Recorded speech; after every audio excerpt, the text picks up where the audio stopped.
cut his head off. Dude, yeah. Holy.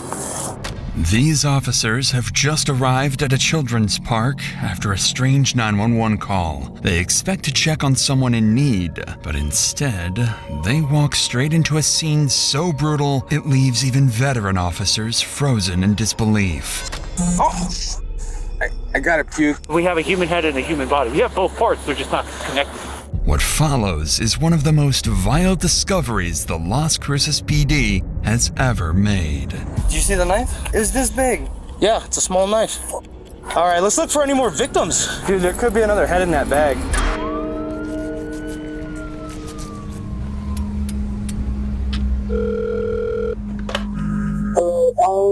So I was just driving, right, and then I pulled into Apalaca Park, and I seen there was a body laying on the floor, and then I think his head was on the side of it.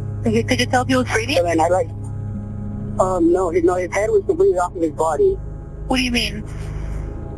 Like he was decapitated.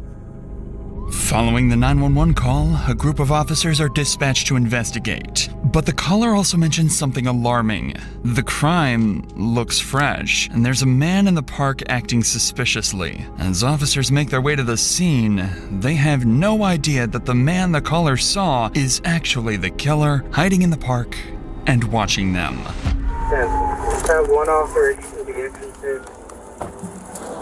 94697, we got the east blocked off. We just need the south part of the park blocked off. It looks old. Okay. It's...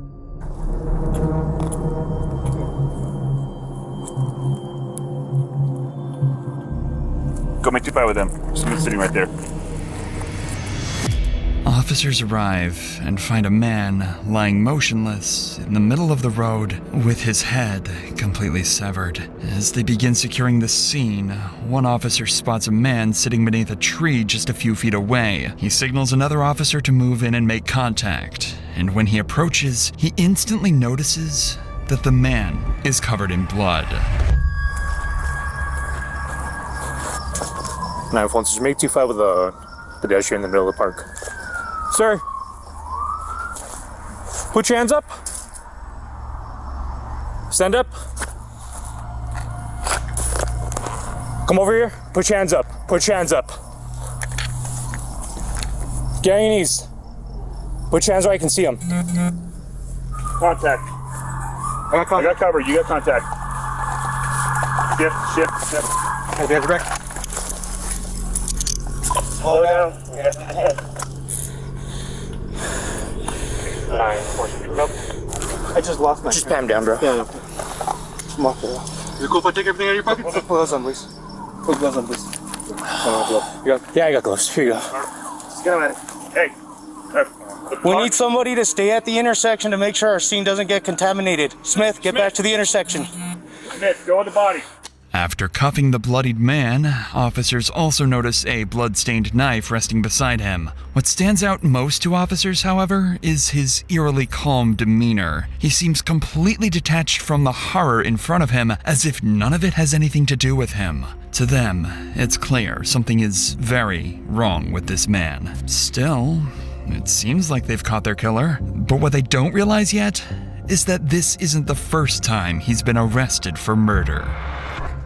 While 2 officers escort the suspect to a patrol car, the others move in to secure the scene and look for more victims. Anyone could be out there. But as the search begins, the brutality of what they just witnessed starts to sink in, making it hard to stay focused.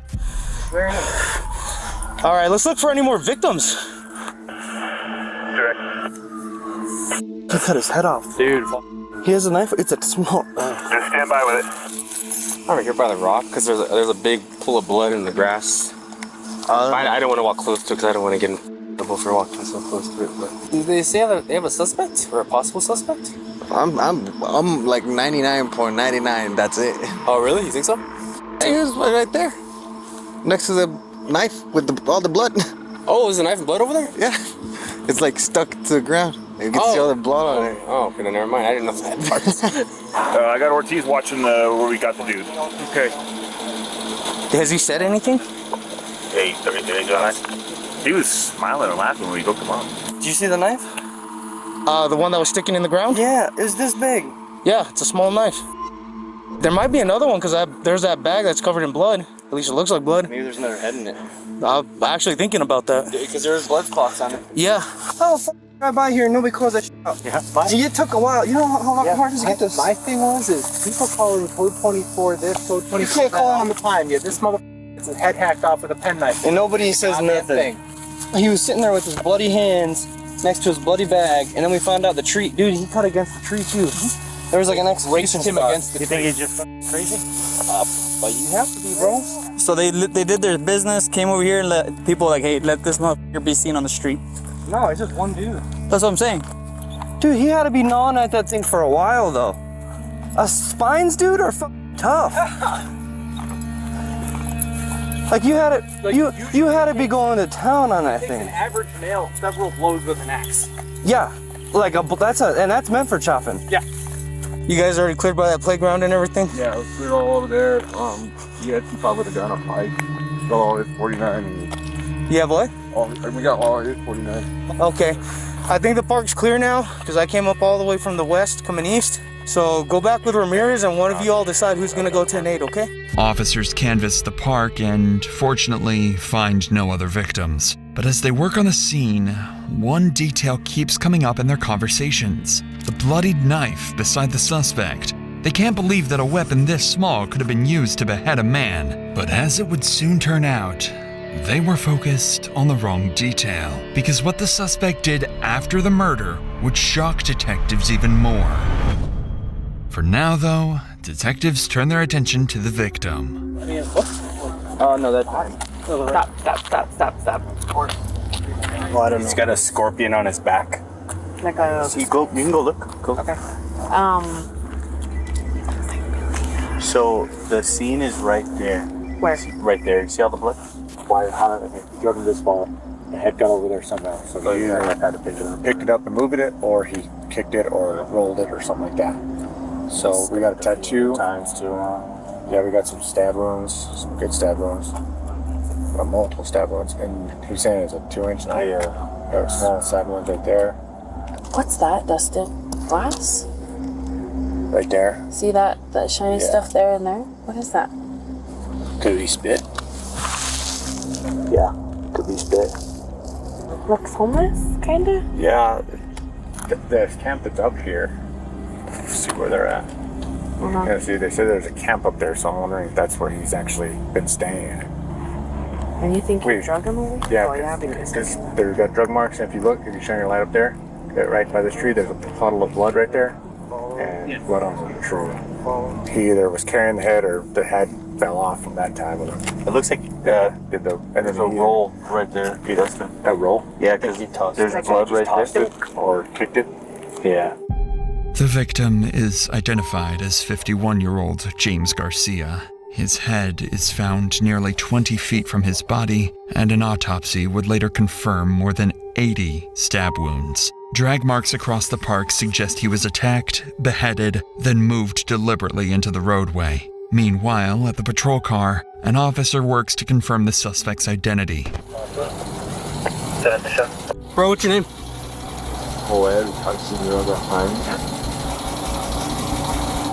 So, this is what he gave me. I don't know if you guys found any identification. Laser said he didn't feel a lot on. Start right. Yeah. As word spreads of the suspect's identity, one officer realizes this isn't the first time he's dealt with Joel. You know who the suspect is? Science. It's Joel. Huh? It's Joel. Which one's Joel? Joel Science. He's the one that Code 5 Vex wrote death to in his own blood and then signed his name. 8 weeks before this incident, Joel went on a vandalism spree in Las Cruces. He smashed the windows of 2 local businesses, and inside one of them, officers found walls covered in homophobic slurs and hate-filled messages, written in marker and smeared with blood. Damages totaled thousands of dollars, and surveillance cameras captured Joel disappearing into the night. He was arrested days later and charged with multiple felonies, but was released pending trial. A clear warning of what officers would encounter just weeks later. Joel is transported to the Las Cruces police station and placed in a booking cell awaiting the detective's arrival. When they arrive, they waste no time and begin his interrogation, hoping to get a confession. But Joel has different plans. Joel? Yes, sir. I'm Detective Gonzalez, Las Cruces Police Department. This is my partner, Detective Lockridge. You feeling all right now? Oh, yeah, Okay. What were you doing at Apodaca Park this past night? I don't know. You don't know? Okay. Who were you there with? Tell me what you do know, Joel. Tell me what you do know. What do you know? What happened? What'd you get on your hands? What's that? You don't know what you got on your hands? And you don't know what you were doing in Apodaca Park tonight? What were you doing? I wasn't in Apodaca Park until I got called. Me neither. That's what officers found. Yes. So why do you think you're here, Joel? You guys brought me here, you tell me. I'm asking you why we brought you here. Why did you? I don't know. I'm asking you. You asked me. Huh? I don't know. You asked me.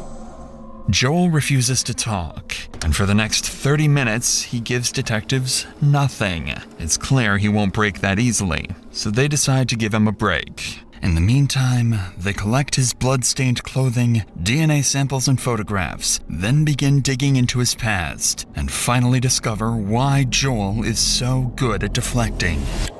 Years earlier, officers were called to the Townhouse Motel after reports of a shooting. Inside, they found 21-year-old Benjamin Montoya dead on the floor with a gunshot wound to the chest. The man arrested at the scene was Joel Arciniega Sands. He was charged with first-degree murder, but there was one problem. The weapon was missing. Months later, the gun surfaced after a robbery arrest, and with no way to prove who pulled the trigger on Benjamin, the charges were dropped. Joel walked free. When Joel returns to the interrogation room, detectives have a new, unorthodox strategy.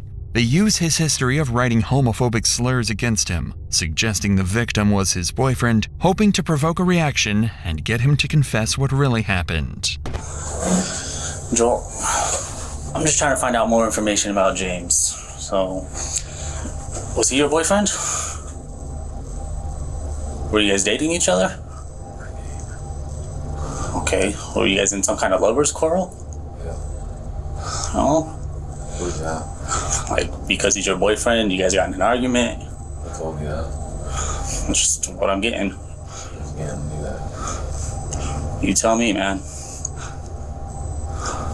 Why would you call me gay? I'm not calling you gay. Yeah, I'm not judging you. I'm married. Yeah, I'm married. You're married? Yeah. Who are you married to? Are you married to James? Are you trying to insult me? Huh? Are you insulting me? No, I'm not insulting you. I'm not calling you gay. Well, why are you calling me gay though? We're not calling you gay. We're just asking if that's what it is. I didn't call you literally gay. just called me gay. I said, are you married to James? No, who told you I'm married to James? I don't know I'm married. Okay, well, I'm trying to find out why James is dead in a park and you have his blood all over your hands. I don't know. I'm not gay, I bet you are. Where are you getting this? You're lying. I'm not lying about anything. You're lying. You're telling me I don't know You're everything. a detective. Yeah, you act like a child. I'm not acting like a child. Yes, you are. Okay. Oh, So then tell me about James. Tell me about James. Show your cheat says. Is that why you're pissed because James thought you were gay? No. Did James hit on you? No. Did he make some kind of advance towards you that you didn't like? No. Want to fight me? I don't want to fight you. Well, let's see something. My ghost. I don't want to fight you. Don't call me gay. I'm not calling you gay. I'll beat this. Okay. Here's what I think happened. You and James are in a relationship. He said something to you. And you killed him. Where did you hear? Does your wife know where you're at right now? No, I'm not gonna tell you. Does she know that you're sleeping in the park with another guy? No. Well, I'm not sleeping. You told me earlier you're sleeping in the park. You and James are the only ones in the park. I didn't do that. That's exactly what you told me. No, I've never seen that. It's on the camera. That's not what I said. Look, Joel, you know what you did? We just want to know why you did it. So why did you kill that guy? It's because he raped my wife. He raped your wife. When did this happen? 4 years ago. 4 years ago? Yeah. Okay. Was that reported? No, we were all homeless. What's that? We were all homeless. You guys are all homies. Homeless. Homeless, I'm sorry. Those are our bags that you had to go stealing from us. Okay. Which bags are yours? Those 3 backpacks belonged to my wife and her 2 friends. Okay. I wanted to get them back. I just tried to take him. He pulled the gun on me. You saw it. So yeah, I have a knife and I stabbed him right now. And what else did you do? I cut his head off. I dragged his body down the street and gave a thin soccer with his head. You played soccer with his head? Yeah, I keep flat passing cars. I told you what you did. So. I appreciate that. I appreciate you being honest with us. Can you get a cigarette? You want a cigarette? See what I can do for you, okay? See if I can get you a cigarette. All right.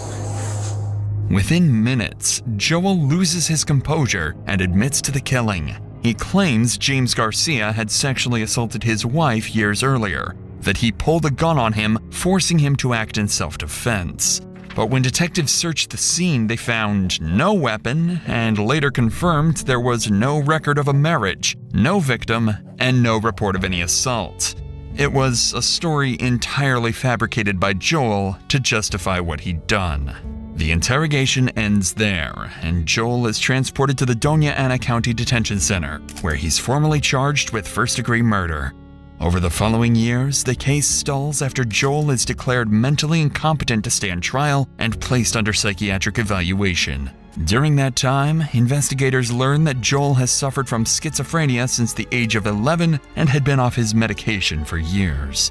It wouldn't be until March 2025, almost 4 years after the killing, that he's finally ruled competent and brought before a jury. After a week-long trial, the jury finds Joel Arciniega Saenz guilty of first-degree murder. He now faces a life sentence in the New Mexico Department of Corrections.